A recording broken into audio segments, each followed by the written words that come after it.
Por que existe tanto sofrimento no mundo? Por que fazemos coisas que nem nós mesmos entendemos? Hoje vamos mergulhar em uma verdade que muitos tentam esconder, mas que afeta cada um de nós desde o nascimento. Prepare-se para uma jornada que vai mudar sua forma de ver a si mesmo e entender por que precisamos tanto de Jesus. Não perca esta revelação poderosa sobre o pecado e a natureza humana, uma mensagem que vai tocar seu coração e transformar sua vida. A paz do Senhor Jesus a todos. Sejam bem-vindos a este canal. Meu nome é Oséias Silva. Estudaremos juntos uma nova lição da IBD.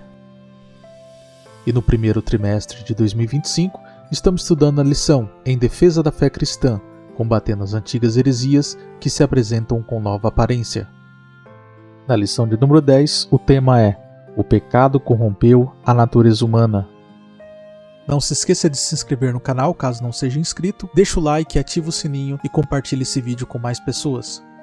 O texto áureo que fica na carta de Paulo aos Romanos, capítulo 3, versículo 23 diz: Porque todos pecaram e destituídos estão da glória de Deus.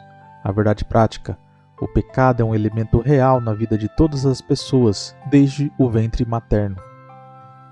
A nossa leitura fica em Gênesis capítulo 3, versículo 1, 6 e 7 e depois em Romanos capítulo 5, versículos 12 ao 14. Hoje falaremos sobre a realidade do pecado, uma verdade que precisa ser enfrentada. Você já parou para pensar por que existe tanto sofrimento no mundo? Porque as pessoas, mesmo querendo fazer o bem, acabam machucando umas às outras? A resposta está em uma realidade que muitos tentam negar: o pecado. Imagine um espelho perfeitamente limpo que reflete com precisão tudo o que está à sua frente. Assim era o ser humano no início, um reflexo perfeito da imagem de Deus. Mas algo aconteceu que manchou este espelho, distorceu completamente essa imagem. No Jardim do Éden, através de uma escolha que mudaria para sempre o curso da humanidade, o pecado entrou em nossa natureza. Como um vírus que contamina todo o sistema, ele se espalhou para cada pessoa que já nasceu neste mundo. Não é uma mensagem agradável, eu sei, mas é como um diagnóstico médico. Por mais doloroso que seja, precisamos conhecer a verdade para buscar a cura. E sim, existe cura. Em Jesus Cristo encontramos a resposta para essa condição que nos aflige desde o ventre materno. Nesta lição, vamos mergulhar em 3 aspectos fundamentais: como o pecado afeta a nossa natureza, por que algumas pessoas negam esta realidade, os perigos de ignorar esta verdade.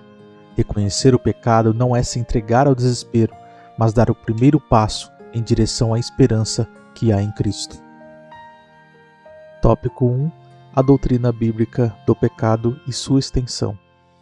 Você já observou como uma única gota de tinta escura pode manchar um copo inteiro de água cristalina? É assim que o pecado age em nossa natureza. Ele contamina tudo o que somos. Mas vamos entender como tudo começou. No Jardim do Éden havia uma criatura astuta, que conhecemos como serpente. Não era um simples animal, mas o próprio Satanás, que já havia se rebelado contra Deus. Ele era o querubim ungido, perfeito em sabedoria e beleza, mas seu orgulho levou à queda, e com ele arrastou outros anjos. Quando Adão e Eva cederam à tentação, algo trágico aconteceu. Na palavra diz que foram abertos os olhos de ambos, mas não foi uma abertura para a sabedoria, foi o despertar da vergonha, do medo, da separação de Deus. Era a morte espiritual acontecendo naquele momento, e como uma herança indesejada, esse pecado passou para toda a humanidade.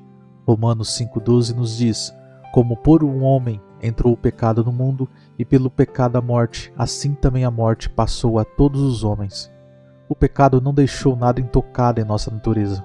Afetou nossa alma, corrompeu nosso espírito, prejudicou nosso intelecto, distorceu nossa vontade, manchou nossa consciência. Mas atenção, mesmo que estejamos completamente afetados pelo pecado, a imagem de Deus em nós não foi totalmente destruída. Está desfigurada sim, mas não aniquilada. É importante entender, embora a imagem de Deus em nós não tenha sido totalmente destruída, nossa capacidade de escolher livremente foi severamente comprometida pelo pecado.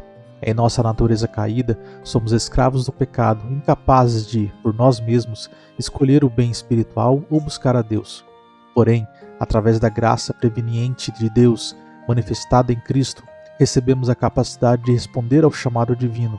É somente pela obra do Espírito Santo que atrai todas as pessoas a Jesus, que podemos exercer uma escolha genuína em direção a Deus. Vemos esta verdade maravilhosa em 2 versículos complementares.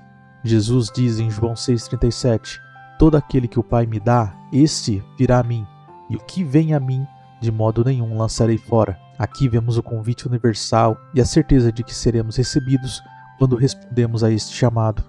Mas logo depois, em João 6,44, ele explica: ninguém pode vir a mim se o Pai que me enviou não o trouxer. Isso nos mostra que nossa própria capacidade de responder vem da graça de Deus.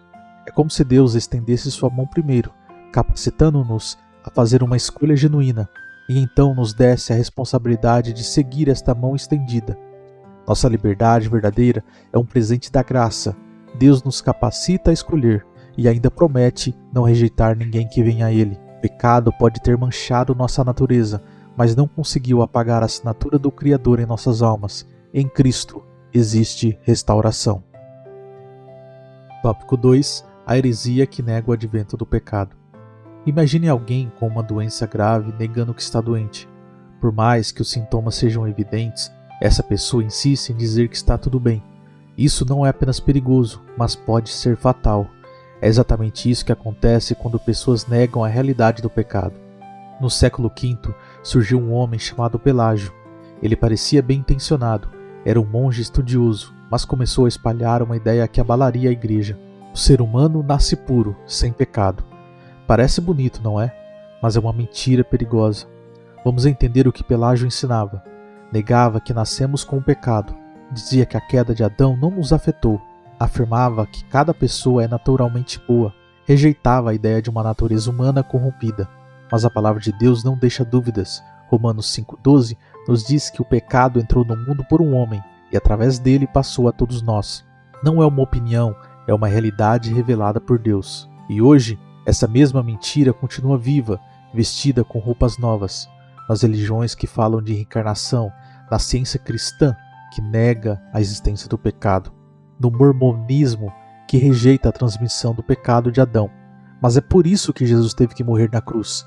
Se não houvesse pecado, por que precisaríamos de um Salvador? É por isso que o Islã rejeita a crucificação, porque não aceita a realidade do pecado original. Negar o pecado é como fechar os olhos enquanto caminha à beira de um precipício. A negação não muda a realidade, apenas torna a queda mais perigosa. Tópico 3. O perigo dessa heresia para a vida do crente e da igreja.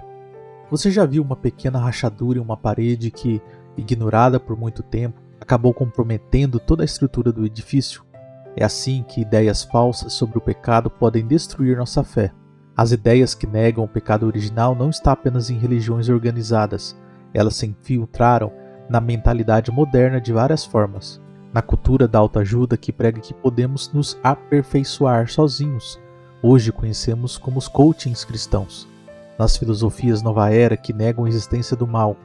Na mentalidade pós-moderna que rejeita conceitos absolutos de certo ou errado, ou seja, a relatividade da verdade. Nas redes sociais, onde a autojustificação é celebrada e o arrependimento é visto como fraqueza. Este pensamento tem se infiltrado até mesmo em igrejas cristãs, onde ouvimos frases como: Deus me aceita do jeito que sou. Não preciso mudar, só ter fé. Pecado é um conceito ultrapassado. Todos somos filhos de Deus, por isso todos serão salvos.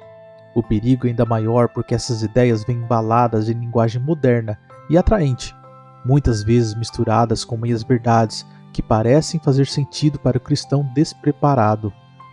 Mas por que isso é tão perigoso para nós crentes? Imagine uma pessoa que não acredita estar doente. Ela jamais procurará o médico. Da mesma forma, quem não reconhece seu estado pecaminoso nunca verá a necessidade de um Salvador. O maior perigo está em não conhecer a verdade da Palavra de Deus. Quando não conhecemos profundamente nossa fé, ficamos vulneráveis a falsas doutrinas. Nos tornamos presas fáceis de ensinos errôneos. Perdemos nossa base firme na verdade. Corremos o risco de desviar outros. Como nos proteger? Estude a Palavra de Deus diariamente.